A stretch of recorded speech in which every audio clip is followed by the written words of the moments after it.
go. Let's get this started, inshallah. Bismillah, walhamdulillah, wa salatu wassalamu ala rasulillah, wa ala alihi wa sahbihi ajma'in. For those of us who are tuning in, today we're going to be talking about home inspections. Being a real estate agent myself, many of the times I have to guide my clients through a home inspection, and who helps the most is the inspector himself. So I have Dan here joining us from Total House Inspection. Before we get going, Dan, if you can maybe introduce yourself, share a brief background about how long you've been in the market with home inspection, and what you do or what you provide from your company and your role in your company. Yes. Hello, everyone. My name is Dan Joindria. I'm the owner of Total House Inspection here in the Southeast Michigan area. I've been in the home inspection business since 2010. And prior to that, I used to do remodeling and constructions for roughly about 10 years before that. Um, so that's a short introduction of myself there, too. Um, Syed? Sorry about that. I'm back. Yeah. So, Dad, as we get started, what I want people to really understand is a few of the concerns they have. So, if you're a whole first-time home-time buyer, first-time home buyer, you have a worry like, okay, there's gonna be all these things that come in a home inspection report, right? And I've shared some of the questions with you prior to starting. So the first question to kind of really get into it is, can you explain the process that a home inspector generally follows when they're conducting an inspection? Yes, I believe. Let's start first by what is it a home inspection too, because that's sometimes people they get confused about that one. So a home inspection is just um, it's a general look at the property at the time of on the time of the day. We look at everything that's available and accessible. It's something that we don't move any kind of furniture aside. We don't do anything crazy to the house because we do not own the house, not even the buyers for that matter. Yes, it's a process that, especially for the first time buyers, it is a little bit scary for that matter, because they don't know how everything it is. That's why we are there to guide them through the entire process, to making sure that they understand what is right now at the time of the inspection there in a house and the potential problems that can arise later on by owning the house. Realistically, there are no perfect houses. There's always going to be something wrong with the house. Even brand new constructions, they do have issues for that matter. So I wanted to ask about something you said. Hey, we deal with the things that are apparent. We don't move anything. We don't. What does that mean? You don't move anything. Can you speak about that a little bit? Yes. So, for example, in a house that it's occupied, obviously their sellers they have their own furniture, their carpet, personal belongings. For us to do an inspection, we gotta move around whatever is in the house. We do not move furniture. We do not pull the refrigerators out to see what's behind that, or a stove for that matter. We don't pull it outside because we are running a risk of damaging their properties. So Um, what about in the basement? You know, some people have um, drop down panels for their. Can you remove those? Can you move those and see what's going on over there? we do a sampling of it.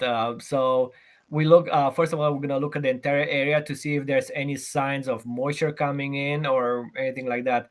And if we see any signs like that, then we're going to move those panels aside. And there Okay, are times okay. that the buyers will say, well, can you remove some of the panels? And I said, well, it's up to you. Which ones do you want me to? So we can go with them and say, okay, well, remove one from this side on this side and just come to look inside there too. Okay, and then you said that look, you for a home inspection, you look at major parts of the home. Can you break it down for us for someone who never went through the process, right? Are there categories of the houses that you're kind of going through, like mechanical, electrical? Yes. Yeah. So first of all, the inspector, when we start inspecting, is especially our company here, we'll start from the outside. We'll look at the general condition from the outside, the exterior condition, any kind of foundation that it's visible from the outside, electrical system, structure, like I said, structure. We're gonna go up on the roof. It's possible if it's accessible. If not, we use different kind of means to look at the roof.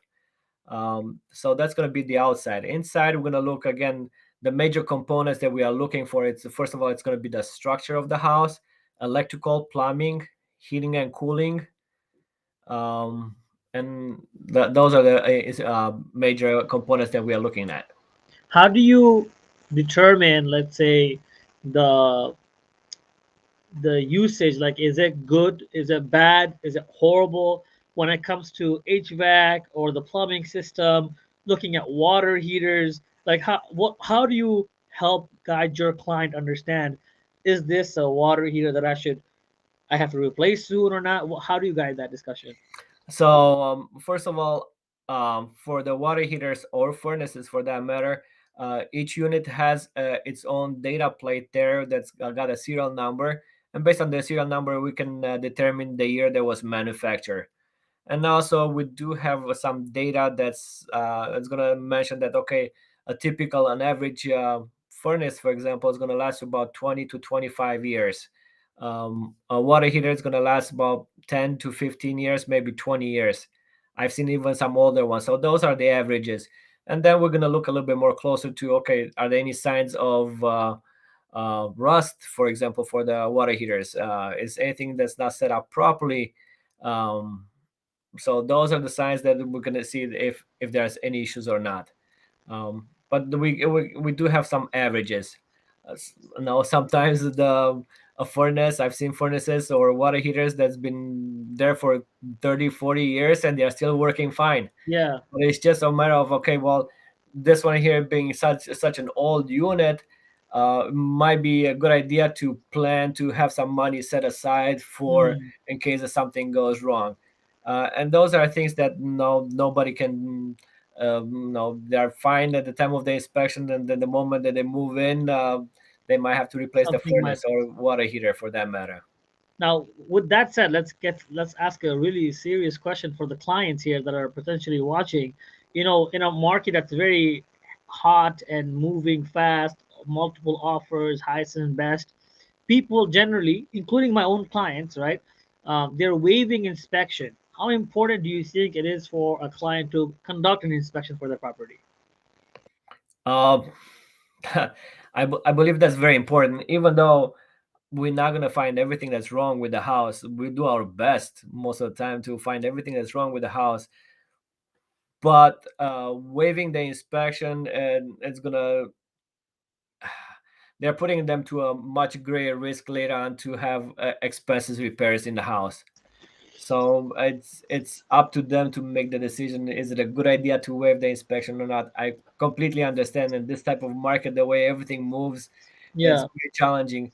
However, at least if nothing else, not from the because most of the time people they are using the inspection to negotiate a little bit of price to it. But if not, at least they know the information. They know what they're getting themselves into it. right.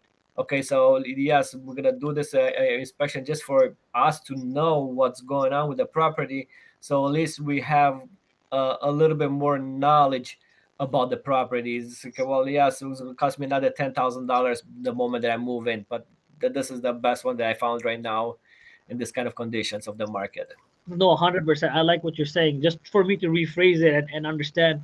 So, generally speaking, you would recommend inspection to be conducted for every home buyer. But when there's a market that's very competitive, sometimes home buyers waive it. But there's another thing they can do, which is kind of what you're referring to, is that a buyer can say, I would like to conduct a home inspection just for my own knowledge. This will Yes. not be used to leverage the price. This will not be used to back out of the deal. This will be used for me to just know for my own understanding what I need to correct, how much it will cost to correct.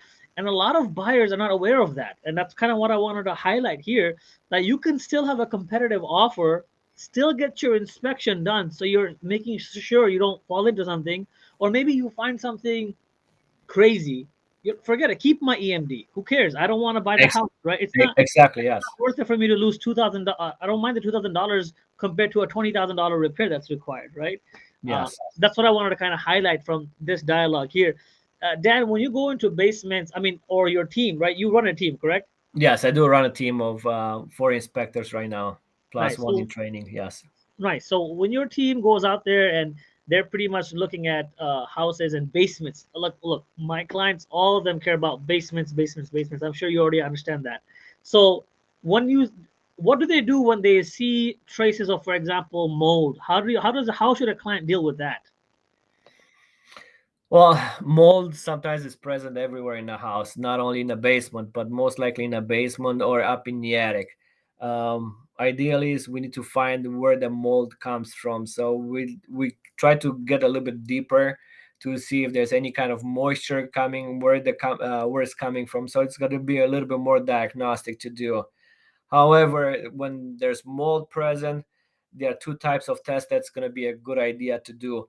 One of them is mold sampling. So we just take a sample of the area that's with a mold, and we'll send it to a lab, and we're going to find out if it's toxic or non-toxic. Another test that it's very good to do, it's for houses, is when we have a lot of mold present. We can see a lot of areas with mold, is to do an air test. The air test is going to take samples from each level of the house, and we'll know exactly what's going on in the house, because mold, it's airborne. So by just running the furnace or air conditioning, that mold can go everywhere in the house. So that's why we like to do a another air test for that matter. Okay. There is a go ahead. However, Go ahead. it's something that everything can be fixed in the house. Hmm. A lot of people, they go, oh my god, there's mold in the house, what, we don't want to buy the house. But it's if that's the best house that we found in this type of market, there are ways to get it fixed. There are ways to Yeah, yeah. remediate it. Mold remediation, simple. Yeah. Exactly. Yes, there are companies out there that can remediate. So they should not just away from it just because it's mold and there's issues. Yes, it's good that we found it. We tested. We know what type of mold it is, but then it can be fixed. I actually had a client that went through that same case where he found mold. He got to remediate it. It was simple. It was taken off very simply. And there's a question that came in the comments, but I'll get to that in a second. Right now, I wanted to ask. You said you do air testing. What about radon? What can you say about radon testing? I know some people bring that up to me. There's a 4% standard. Can you give me some background about that? Yes. So first of all, radon. What is radon? Radon. It's a natural gas that comes from breaking down into the ground soil, and it's natural gas that doesn't smell, doesn't taste, and sometimes it's present into the houses. When we do a test, it's a 48-hour test, and we set up a machine in a basement or the lowest level of living space, and after 48 hours we'll know the results of it, and based on the results, if it's higher than what the EPA recommends, then there's a mitigation system that needs to be installed. As far as I heard, the mitigation systems run somewhere around $2,000 probably, uh, up to $2,000 probably, and again, it can be easily fixed. Okay, now we can go to this question that came in the comment by Brother Ali. He said, "Look, the property I'm going to buy, the owner's already living there. Everything looks up to date. By looking at the house, I don't see any damages. I don't see any issues. In the last 10 years, the owner himself updated everything. I'm not interested in the inspection. From your experience, Dan, what is your suggestion?" We see that, we have seen it sometimes like that too. Is that um, not that the homeowners, they're not doing an amazing job to get the house up to date and get everything ready.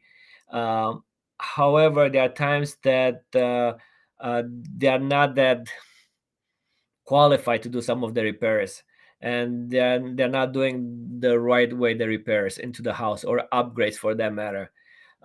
Also, even though the house looks good for the 5 or 10 minutes that you are there in the house to look at the house, we're gonna be there for 2 or 3 hours. we're gonna look more in depth to it. We're gonna go up in the attic. Attics can have a lot of problems there too, and most of the time nobody goes there. Personally, in my house, I never been in my attic. I've just been once when I bought the house, and that's it. Yeah, I yeah. never went there, so I don't know if there are any pests there or mold or anything like Mhm. that. Most of the homeowners, they're not going up in the attic at all. Yeah, that's a very good So point. that's why it's going to be a good idea to do an inspection, and Not it's just another extra pair of eyes. It's sometimes people they are looking at as the inspection as an expense, but it's an investment. If yeah. we found if we found only one item that needs to be it's going to be a good idea to fix, that paid off for the inspection. Hmm. And I was going to say, for the person who's asking, it depends on your situation. If you're not in a competitive bidding situation, it doesn't hurt you to put in inspection and go through with it. And we already gave the example of even if you were in a competitive situation, you can do it for your own understanding, right? So it won't hurt you. The only yeah, it might hurt your bank. Okay, let me ask this: How much does an inspection usually cost, Dan? So roughly a basic home inspection starts around 370, 380, and goes based on the square footage of the house, and then it can add up other different kind of services such as radon test, air test, mold sampling, sewer cameras. All those services, they are additional services. So So roughly start about 370. So someone spending between 370 to 500, right? Right. Hmm. When you're trying to buy a house, you have all these expenses you're already considering, right? Forget 370. We're just gonna say 500 as a flat, just to understand. We gotta keep the Yes. numbers in your head, right? You're putting down 5% of your house, probably in most situations. You're paying for the appraisal, which is like 500 bucks. This is something like Dan is saying. I agree with in the sense that it is an investment, unless you are very very confident um, in that, right? Yes. And I so If go ahead, if go you're ahead. very handy, if you're very handy, and you know that you're going to do a lot of stuff in a work in a house, That's yeah, that's that's an yeah, that's a little bit different. Yeah, I've that's had a bit clients, different. But most of the time, we are talking about the general most of the public. people, Yeah, the general public, that um, they don't. We don't know that much about the house. yeah, Even investors, we do have investors that we do inspections for them. They are going there to say, okay, well, we're gonna tear down the house inside. We're gonna change everything. However, we still want to get the major components inspected. yeah. So even them, they're hiring us. Because there's two parts to it, right? There are people who want to buy the house to live in it, and then there are people who are willing to buy the house to make some business out of it, right? And Yes, both are pretty much using yes. inspectors. So But let's going back to the cost of the inspection. yeah, go ahead. You mentioned something very interesting there. You mentioned that that's an appraisal. Well, the appraisal, it's pretty much what it is the bank wants to make sure that everything is good with the house with their investments. Will be that same idea a good idea for the new buyer to spend the money for them to know that everything is good with the house, and also the appraisal, they are not going to look into it as deep as us. That's true. I've even heard of drive-by appraisals. I don't want to talk about that right now. Yes, yeah, we're That's not a there. whole We are different. that's the Uh, different program. yeah, but the next question is pretty much the highlight of the topic that we're having here right now.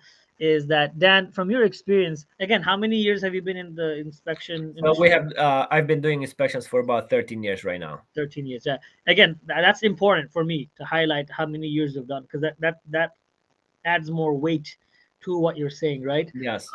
So, in your experience, 13 years or plus or minus a few years, what would you say are the main red flags that a buyer should consider when they're looking at the inspection report? Well, that's a very interesting question. um Everybody's looking at the house with different kind of eyes. Everybody takes the pain a little bit differently. So there are times I've seen it that even though I thought in my opinion there was a major issue with the house, the buyer says, well, don't worry, we do have somebody that can fix this one here, so that's not a problem. But with that in mind, let's go to the most important one. I think that most the expensive repairing the house, it's anything that does with the structure. The structure is one of the cost quite some money. Another one is going to be the sewer line from the house to the city connection. Sometimes even those they're going to goes in the $10,000 to $15,000 for a repair or replacement for that matter. We have seen some other issues with electrical, plumbing, but I think the most important one it's I think the most important ones are the ones that cost a lot of money to fix, and a lot of money for me it's going to be $10,000 and more. So those $10,000 and more you said were, let's list them real quickly. Is roofing in part of that? Roofing can be a part of it, and especially when you're talking about a bigger house. Yes, that the roofing it can be an expensive one. Yes, We got roofing. You said sewer line. sewer lines. Yes. What does that mean, sewer line? Just for people to understand, what do you mean by So the sewer, it's the plumbing that goes from the house all the way to the city connection.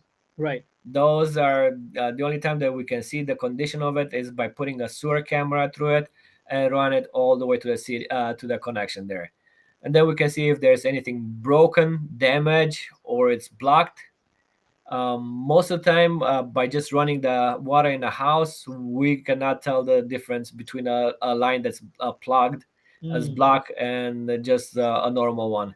So, but those to dig out the entire front yard, for example, to change the line if there are a lot of damages to it, that can run nicely over $10,000.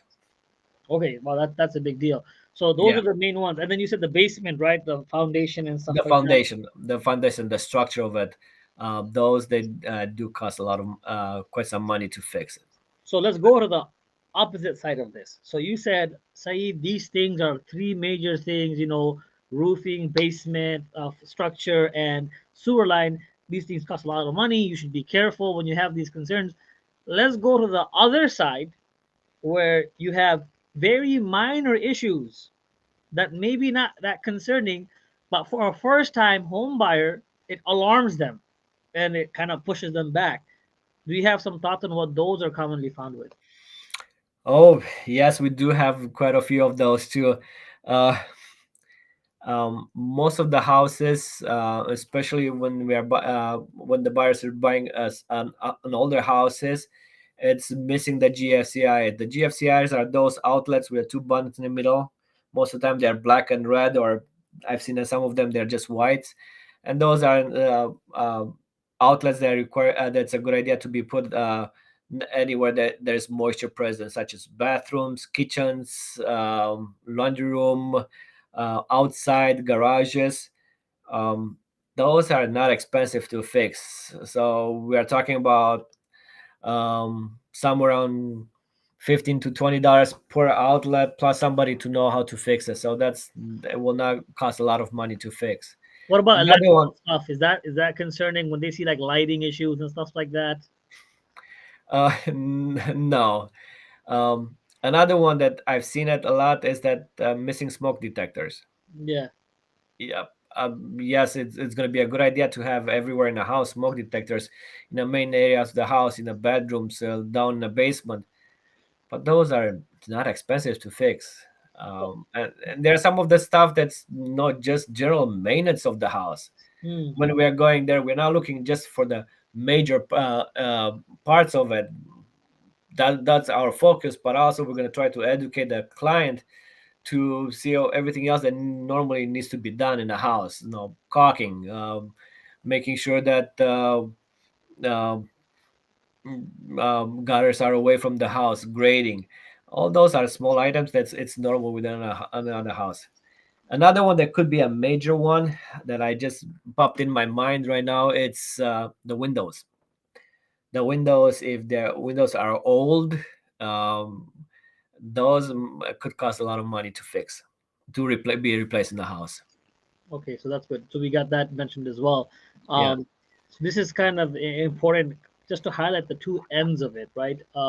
Without that, I think people look at an inspection report and they get kind of frazzled. How long are usually your inspection reports? How many pages do they usually run? Well, we try to be as detailed as possible. So most of the time our reports goes they are about 80, 90, 100 pages, sometimes even more depending on the condition of the property. Wow. But however, we put a lot of pictures into it, so it's going to To be help them easy. understand like what you're talking about. Exactly, or even to use the report later on for a contractor, when we call it that, you have a GFC outlet to be replaced in bathroom or something like that, we'll put what bathroom it is and a picture of it, the location of it. So it's going to be much easier for a contractor to look at the report, and they understand much easier. Okay, this is there, then I need to change it. Mm. So we And, try to and make it as easy as possible for everybody. and when how long does it take for a client to get the report after you do the inspection? Well, we wanted to get the report the same day, or if not, then following morning. So Yeah, that within and 24 that hours. that has been my experience working with you guys, right? And that's I wanted to just highlight that because that's a good trait. Like it really helps because someone getting at least 50 to 100 pages of an inspection report the next morning is great. The fact that it takes time and effort to put that together and make sure it's cohesive and it makes sense. It doesn't have any errors into it, right? For many Hmm. people, it's a negotiation point, right? So that's actually very good. Going to my next question, we have one more question in the comment section, but I'll come to that in a little bit. That'll be towards the end when we talk about total Yes. house inspection. But right now, the next question is, do you see or have you heard or have you come across clients or even hearing from your team members general misconceptions people have when it comes to home inspections, whether it's with the home inspector, whether it's with the house, whether it's with agents or the market? Any misconception that you've come across that maybe you want to clarify for people? Uh, One of the biggest one is that people think that we are code inspectors, and they're gonna say, well, this things that are not up to code. We are not there to check code. Code changes very often. A house that was built in the 70, the code since the house was built changed quite a few times. So we are not there to making sure that everything it's up to code. A code inspector, it is the only ones they are the city inspectors. They are inspectors. They are specializing in different kind of, either in electrical, plumbing, or heating and cooling, or building. Those are the ones that they know the present code. We do not know the code when the house was built, no, in 40 years ago or 50 years ago. So that's one of the things that we have seen. Sometimes they say, well, the contractor that came here, they said that this one it's up to code. We're not checking for code. um Wait, quick question on that. So, yes. who does check for code? Or, for example, some houses in some cities, the requirement will be the house has to have a, occupancy certificate of occupancy, for Yes. example, right? Can you speak Yes. about that a little bit? Yes, so those are some of the cities that do have an occupancy permit, and they're gonna have the city inspectors. They're gonna come there and check to make sure that it's up to the code.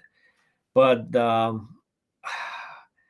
in the same regard, even though that's it's got a city certification that's approved by the city, that doesn't mean that everything was done into the house.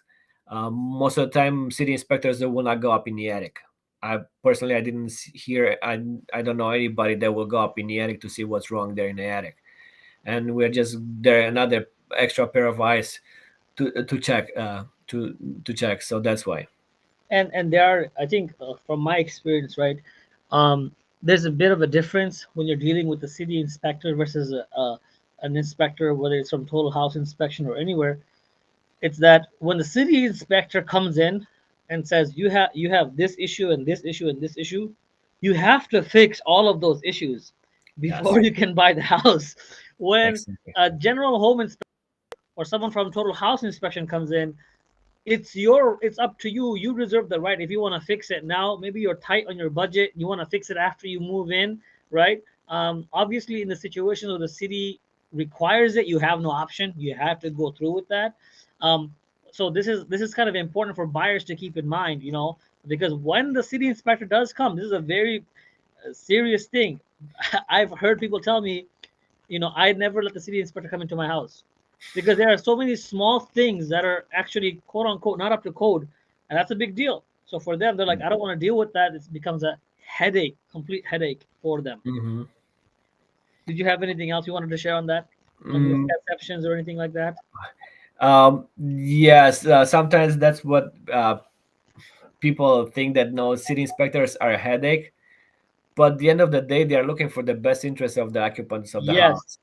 So when I used to do remodeling, sometimes people say, don't get a permit. But now, by getting the permit, it's another person that's going to look for the best interesting of you as the homeowner, the person that lives in the house. Hmm. So like you said too, no, if the city inspector comes there, yes, it's required to get those done in a timely manner by Yep. a licensed electrician or licensed plumber or Yep. licensed trade professional. But the reason for that is to make sure that everything is safe for the Hmm. occupants. So at the end of the day, they are looking for the best interest of the occupants of the And house. it's also to maintain the quality of the city, right? Yes. Every house in that city can have a certain expectation. And I've seen this usually with condos. I mean, there's a big difference when an inspection is done for a condo versus a house, in my experience, because almost every time with condos, because of the HOA, there's a lot less issues that come up because of the HOA requirements of upkeep and maintenance of the condo. Is that the same in your experience? You're absolutely right. Yes, the condos, it's a little bit much easier to do it than a regular house, because all the exterior of the condos are maintained by the association. Hmm. Okay, and I have a question. So let's for a home inspector, when you're going through the whole thing, you said, look, we're not going to be people who tell you what's up to code and what's not up to code. That's a big deal, right? Hmm. Another thing is, look, we're not going to move the parts of the house for you. There's maybe some leniency here and there, slightly move a panel over to see what's there. But if there's something that's, for example, blocked out of your access, you're not going to somehow just get in there somehow and get that, right? The reason why I'm reiterating this is because sometimes what happens, Dan, I don't know, maybe you also experience this. People put an offer on a house, they do an inspection, they buy the house, they close on the house, everything. The next month, something goes wrong. Have you ever come across the situations where a client comes back and says, "Hey, I did an inspection. Now I have this issue." Has that ever happened to you in your experience? Yes, we do have it Talk to me sometimes. about that. How did that go? What Um, happened? it well, it starts first with people not reading the inspection report, Okay, go ahead. and most of the time is that they call back, say, well, you didn't say anything about this one or this one, and then I pull the report from either one of the inspectors, and I look at them and say, well, it says on page 27 of the report about the issue that you have. Did you do something about it? Well, Hmm. no. So most of the time, people, they're not reading the report. What else usually happens other than not um reading the report? Sometimes what happens is that like you said too, is that we have a basement Hmm. that's full of personal property with seller stuff there, Yeah. and we don't see any kind of signs of water coming in or the past leaks or anything like that. And obviously after they move everything out, uh, there might be some the water damages, but no, there were um, all the personal property of the seller there, so we can see that Right. besides. And there are times we see this a lot in the winter time when we do the inspection in winter time. During the winter times, it's the inspection is a little bit more limited. We cannot turn the AC on because it's too cold outside. Sometimes we cannot even inspect the roof, the condition of the roof, because it's covered with snow. And then springtime comes, there's no more snow on the roof, and the roof is damaged. Unfortunately, that's the time. Those are the um, sometimes the conditions of the property that when we inspect, that we're not going to be able to tell that. Or there are times that, especially in the wintertime, the ground is frozen, and then the moment that spring comes around, and the basement is going to leak. Hmm. And yes, we have. yes, we feel the pain of the new buyers.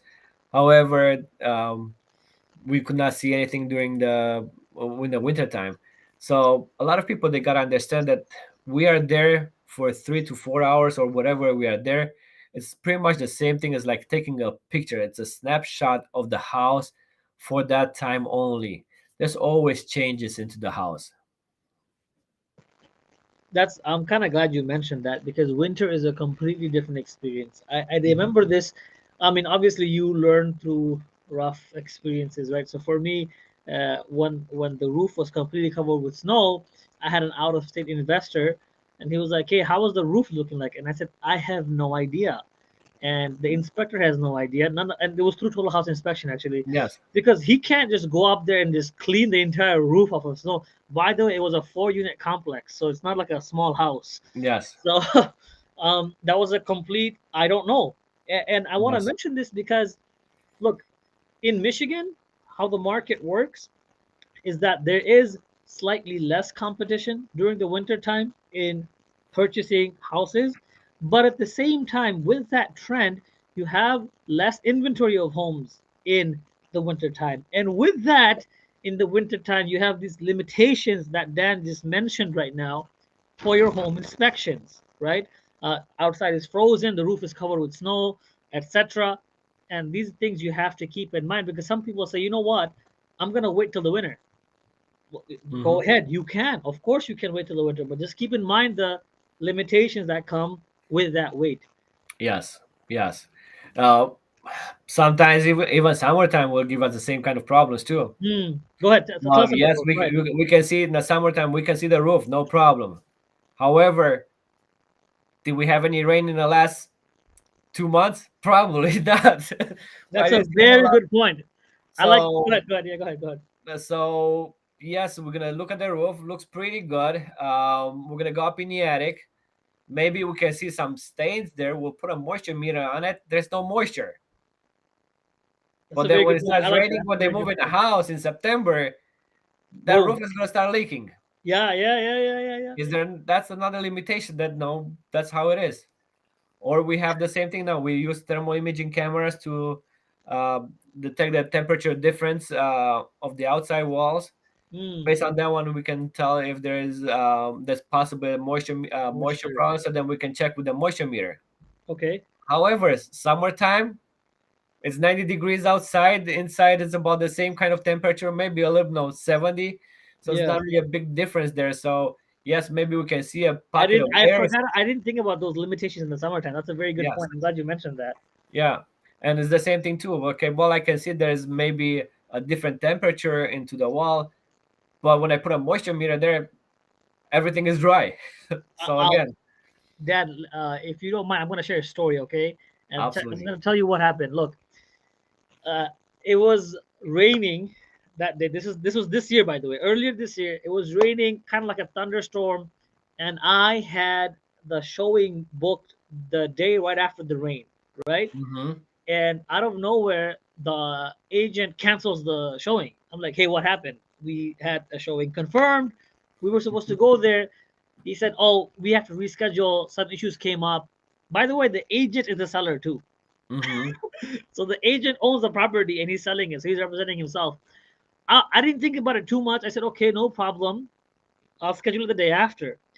The day after I go with my buyer, everything looks great, remodeled. We come to the basement and there are just small puddles of water and a mop and a bucket in the corner, right? I sent him a message saying, "Hey man, what's going on with this puddle and everything? Is there something you want to disclose in the seller's disclosure? Because they're supposed to mention if there's any leaks." He's like, "No, actually, I was just mopping the basement floor. That's why I left the mop there. I was trying to clean everything up." And I was like, "You have got to be kidding me if you think we will be that naive to just assume you are mopping for fun in an empty house the day after a thunderstorm." Yeah, He couldn't dry it up in time. That was so he just tried to show like he was mopping it. But yeah.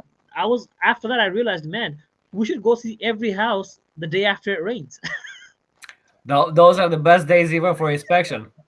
If sometimes even when it's raining outside, I've heard some people say, "Well, let's wait until tomorrow because it's not raining. No, No, let's go see it. this Let's is go the see it when best it's time right raining. now. Yeah. I can see it right now. Yes, it's gonna be inconvenient for us as a home No, inspectors to that's be a good out point, there man. Yeah, yeah, taking yeah. pictures, but this is the best time. This is when we can see the actual water coming in the house. That's Yeah. we love that part. That makes sense. Okay, I'm glad you mentioned it. I think this is going to be very helpful for people, at least the people who get to watch this right now or they'll watch it later. So going back into the last part of home inspections. Look, when I go through a home inspection report, um, I see a lot of recommendations, right? I see a lot of red. I know you guys color code it, right? Can you talk to me about your color code? Is it like green, yellow, red, or what do you guys do? We try to make it a little bit with the red is more for the safety part of it. Well, first of all, let's put it this way. Okay. Since you brought up this here too, um, when we are talking about we, it's us as far as total house inspection. Every company runs the company a little bit different. Even their report looks a little bit different than ours. So for us, we realized that we want to make sure that everything that's in red is most likely like a safety issue that comes along, and everything else is color coded blue or green. For green, that we use is just for recommendation for up maintenance into the house. So that's why we have three colors. Okay, that kind of helps, and I think that makes it easier for people to kind of navigate themselves, right, through the report. Um, are there so when do you like when I usually schedule you guys, right? Your guys usually they're like the 10, 15 minutes early. He's already done with the exterior, moving on, right? Um, how easy is it for someone to schedule with total house inspection? So we do have three slots available every day, Monday through Friday, and Saturday there are two slots available. So it's 8:30, 12:30, or 4:30 to schedule an inspection, depending. We like to have the ones that are furthest away early in the morning, just because Yeah, of the because the traffic drive and yeah, and the drive. So the inspector is like, if yes, we serve all the way to Ann Arbor. We go to Ann Arbor, where are you Dexter. based? Where are you based for people to know where are you based? So our office is in Troy, Michigan. Okay. So Yes, based on relative to Troy, wherever is close. yes. So we like to the first inspection in the morning to be the farthest one away, and then we'll come back to do another inspection coming back. And like you said too, our inspectors we like to have them there.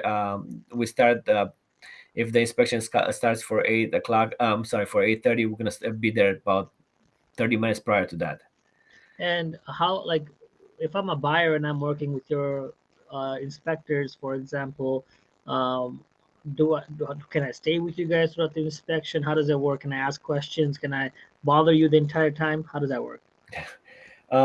Everybody's a little bit different.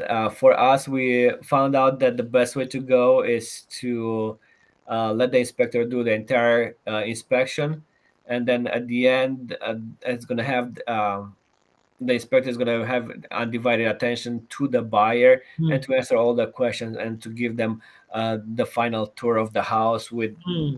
with all the stuff there too.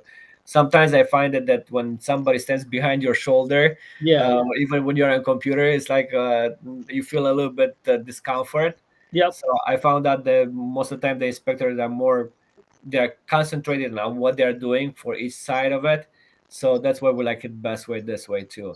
And there are times that no, this the buyers they're gonna have a question. Say, well, can you come into this bedroom and show me? I'm gonna ask you a Right. question That's about what this one usually here. happens. Yep. Yep. Yes, but at that point, what you're doing, you are just disrupting the inspector from his process. Hmm. So he can leave from the kitchen to go in the bathroom, but then when he coming back, he's losing his concentration of. Hmm. So it's a little bit disruptive that way. So that's why we like to say, okay, well, the first part of the inspection, we're just gonna go there, look at all the items, and then pretty much when we are done with the inspection, we'll take the buyer, our client, and the agent, and we'll walk them pretty much the same way and show them everything about the house any findings that we found during the inspection. So So if I we found out that that's the best way to go. if However, go ahead. it's before when we start the inspection, or even when the inspection is scheduled. One of the questions we like to know from the beginning is what are their concerns. We Okay. ask sometimes we ask the same question even to the agent. Mm. Sometimes the agent gets there before the buyers. Okay, what are their main concerns? Okay, they do have a concern about the roof. There's a leak in the basement, So and you'll there's start with some. that first, kind of. So those having them in their mind is that Mm. okay, when I go up in the roof, I need to I pay see. I extra see. attention for this one Keep here. an eye out for Or that. yes, or there's a crack in the basement or something like that. Well, the crack in the basement could be just a crack from shrinkage. However, when I know that from the beginning, I know how to pay attention more on the outside of the house, on that section of the house, to see if there's anything that tells me more about that crack in the basement, or Mm. it's going to tell me more upstairs in the um, second bedroom that maybe it could indicate a problem with the same crack there. So based on that one, I can know more how to diagnose the problem. So for if I'm a buyer, the best thing for me to do would be to come in the last 30 minutes of the inspection. See the inspector pretty much, like just to follow the Yes, process, right? yes. See the inspector and say, hey, how, can you give me a summary of how everything went? And I had these concerns, and I think that would be most efficient, the more efficient way. That's the most efficient one too. If they decide to come, I mean, this is the best. This is the only time that they can see the house prior to closing. So if they want They'll to have a come there, walkthrough too, but yeah, yeah, yes, if they want to stop by there to measure the rooms or to make yeah. any plans, It's a good time to that's use that that's time. that's fine with us too. Okay, this is really helpful. I have a quick question on, when we talk about these updates and repairs, like water heater, furnace, these things, or like driveway. Some driveways have trip hazards, and they tell you to, even it out or re-cement it. Do you have any price points for these things, or how much do you usually? Because that's what I always get questions for. They always say, and I don't know if the inspector is the right person to ask, so I'm just asking, what do you recommend? Just go on the market and look, or Well, there are different ways to do it. Yes, we sometimes we do have a little bit of knowledge how much it's going to cost for a furnace to be replaced. Most likely, I'll know how much it costs for the furnace because I have my furnace replaced within a year or something like that. So that's the best way to go. However, when we try to as much as possible to stay away from giving clients some numbers, and because why is that? That's kind of what that's what I'm getting to this. Why is that? Why do you do that? why is that? That's the most important part, is that first of all, we're not contractors. Good, good, great, great. So if we are getting 3 or 4 HVAC companies there to change a furnace, Yep, everybody's going to do it a little bit different way, and everybody's going to be a different price. yep, However, at the end, the result is the same. yeah, That furnace is going to give you heat, and all 3 of them, they're the same. So for us to say, okay, it's going to cost $2,000 to change it, and then you have prices from $2,000 to $15,000 for that type of repairs, it's not fair for the client because they're going by our numbers. hmm. Um, I'm glad you mentioned that. That there's validity in that. And so, like, I'll give you an example that I can relate with you on this. Whenever I show a house to someone as an agent, people look at misconception of an agent is they think I'm an inspector. So they'll start asking me, hey, what about this? And every time I'm trying to tell them, look, that looks interesting. I cannot tell you what to consider for that because I have not trained in this. I know the market, I know houses, I understand those things. But when it comes to house repairs, even if I knew something, I don't want to share that because it might be misinformation unless I'm 100% sure. I'd rather have an inspector come do that for you. Yes, I found that the hard way too in my beginning years of inspecting, is that I told the client that the repair cost $2,000, and they moved in the house, and the entire repairs. Well, actually, I told them it starts from around $2,000 and goes up from there. However, the only thing that they remember from that conversation, it was $2,000. And then when they start getting estimates for repairs, everything was in $4 or $5,000, and they said, well, you told us that's $2,000. And no, it starts from that too much. But that's why we want to stay away as much as possible from pricing out. However, we do have a feature. One of the vendors that we work with, based on our reports, they can go on our summary page of the report and get prices for um, the major components that they want to. So on the Hmm. summary of the report, we can get that Like you have a repair. partnership with this vendor or something? Yes, yes. Okay, gotcha. And it's what they're doing. They're going based on our zip codes that the house is located Hmm. and the national averages, and they do come pretty close. So Okay. if they're gonna say that no, the furnace is gonna cost 7,000 to get replaced, they're about right there on the money, plus Mm, minus a few few hundred $100. dollars. So it's not that big. So they're saying that they're 90% accurate. So which is Nice. awesome. That's Yes, that's actually very helpful. Who is this vendor that you guys work with? it's called Repair Pricer. Gotcha. Okay. It's a national one too. They work everywhere in the United States, and we get the moment that we upload the report, we get the estimate within 24 hours. Oh wow, that's good to know. I didn't even So know about that. I'm kind of glad you shared that.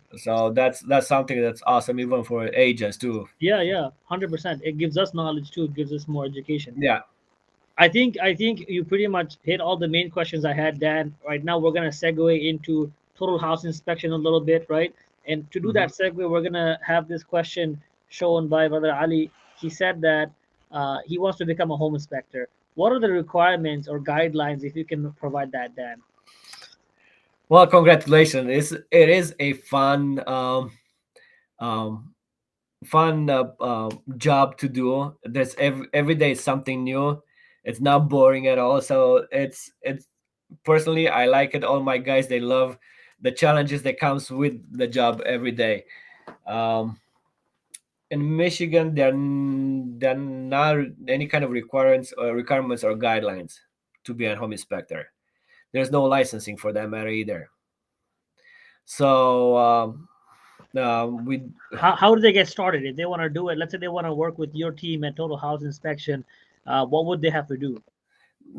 at that point, the first step is going to be to set an interview with me and explain them a little bit more the process and how everything goes. Uh, and then after that, there are some classes that we like each inspector to take.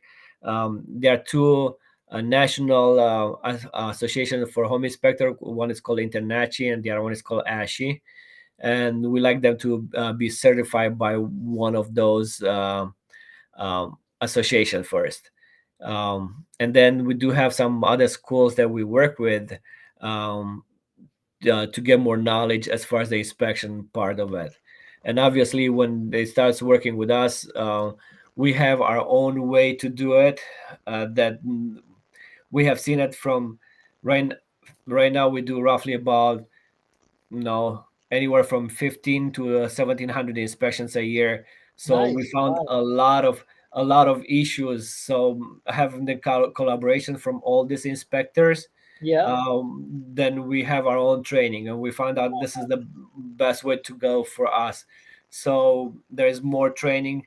Um, Sometimes takes about 2 months to train with us before they go on their own to do Which home is good. I inspections. mean, that's actually more safe for buyers, right? They want someone who will take time than someone who just kind of jumps into it.